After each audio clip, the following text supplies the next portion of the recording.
Start with this image in your mind. A high-resolution satellite pass over the Strait of Hormuz, taken at dawn on April 9th. Tankers that should be moving in a steady line are sitting dead in the water or turning back. The channel that carries 1/5 of the planet's seaborne oil is functionally closed. That picture is the thing nobody noticed when the White House released the ceasefire text 2 days earlier. Page 8, paragraph 4, buried in diplomatic boilerplate. The agreement explicitly carved out ongoing operations in Lebanon. In other words, the peace was never meant to be total. It was always a limited truce built around one pressure point, Hormuz, and Iran never fully let go of the valve. 48 hours later, President Trump posted on Truth Social, Iran's handling of the ceasefire has been dishonorable. Now, they better not think about imposing tolls or delays. Oil jumped 6% in a single trading session.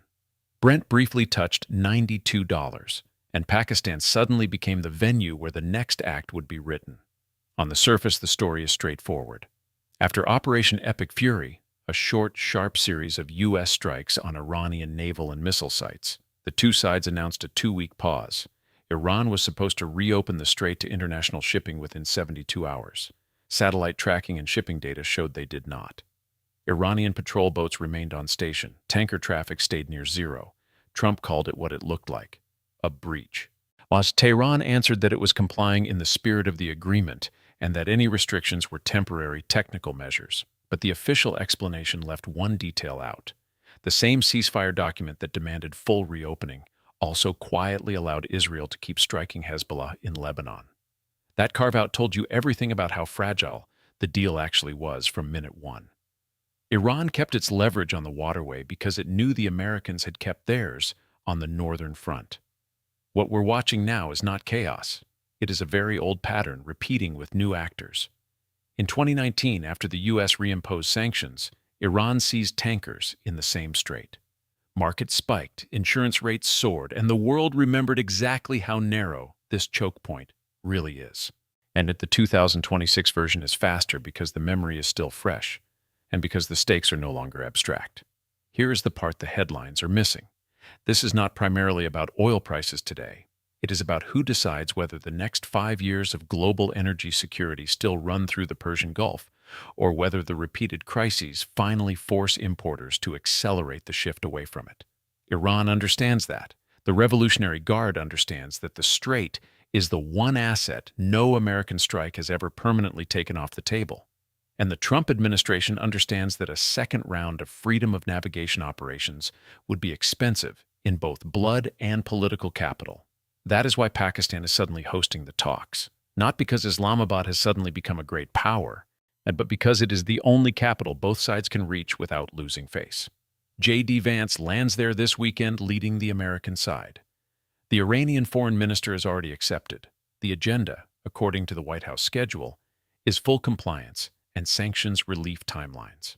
The real agenda is whether Iran will accept a face-saving partial reopening, or whether the U.S. will accept that it cannot dictate total capitulation. Michael Knights at the Washington Institute put it cleanly.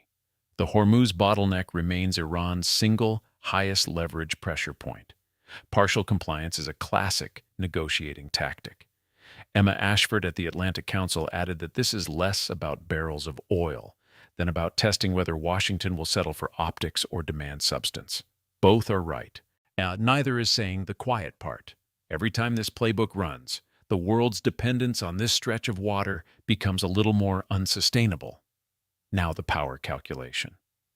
Trump's public accusation was not impulsive. It was the moment he decided the United States would not pretend the strait was open when the pictures proved otherwise. He drew the red line on tolls and deliberate delays because any concession there would signal that military action can be waited out. Iran's response, keeping lanes restricted while calling it technical, is the Revolutionary Guard telling the Supreme Leader's office that they still hold the veto. The data is unforgiving. 21 million barrels move through Hormuz every single day. Even a partial closure costs importers $200 to $300 million per day.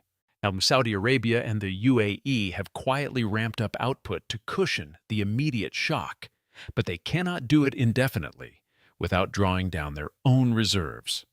China, the largest single buyer of both Iranian and Gulf crude, has urged restraint through back channels, because it cannot afford a prolonged spike. Here is the human texture most briefings skip. Somewhere in a refinery town in the UK or a trucking depot in the American Midwest, a fuel price that was supposed to stabilize after the ceasefire is now climbing again. That increase did not come from any decision made in those towns. It came from two governments deciding that the strait would remain a bargaining chip. That is how abstract geopolitics lands in grocery bills and heating costs, quietly, relentlessly. Since the uncomfortable admission is this: both sides have legitimate security fears. The U.S. cannot tolerate a choke point held hostage every time sanctions bite. Iran cannot tolerate permanent exclusion from the global economy, while its neighbors normalize with Israel. The carve-out for Lebanon proves neither side trusted the other enough to go all in on peace. So here are the three realistic windows ahead of us. Best case and least likely is that Iran opens the lanes fully before the Islamabad talks conclude, and both sides sign a short-term compliance roadmap. Markets calm, insurance rates drop, and the 2-week ceasefire quietly extends. Most likely is status quo drift, a partial reopening, enough tankers to take the edge off the price spike, but enough Iranian boats on station to keep the threat alive. Das Vance returns with a piece of paper that both capitals can spin as victory, while the underlying leverage remains unchanged. Worst case, the one everyone is preparing for, is that the talks collapse over the toll issue or the Lebanon carve-out. The ceasefire lapses, the U.S. Fifth Fleet conducts armed escort operations through the strait, and we see limited naval skirmishes within 72 hours. Not full war, but enough to remind everyone why this waterway has dictated great power anxiety for 40 years. The last time this exact dynamic played out was 2019. Tankers seized, markets spiked, diplomatic off-ramps were eventually found. The difference now is that both sides have already tested each other once this year. The memory is shorter. The tolerance for repetition is lower. So the question the most powerful people in the room have not yet answered is simple. How many more times can the world afford to watch the same strait crisis before the investment decisions that move supply chains permanently away from the Gulf become irreversible? Because that is the real clock ticking, not the 2-week ceasefire, not the weekend talks in Islamabad. The clock is the slow, expensive realization among every major importer that relying on a waterway this narrow and this contested is no longer a strategy. It is a vulnerability they are choosing to live with. The next 48 hours will tell us which of the three paths we are on, but whichever one it is, the pattern is already clear. The strait remains open only as long as both sides choose to pretend it is. What do you think happens next? Drop it in the comments.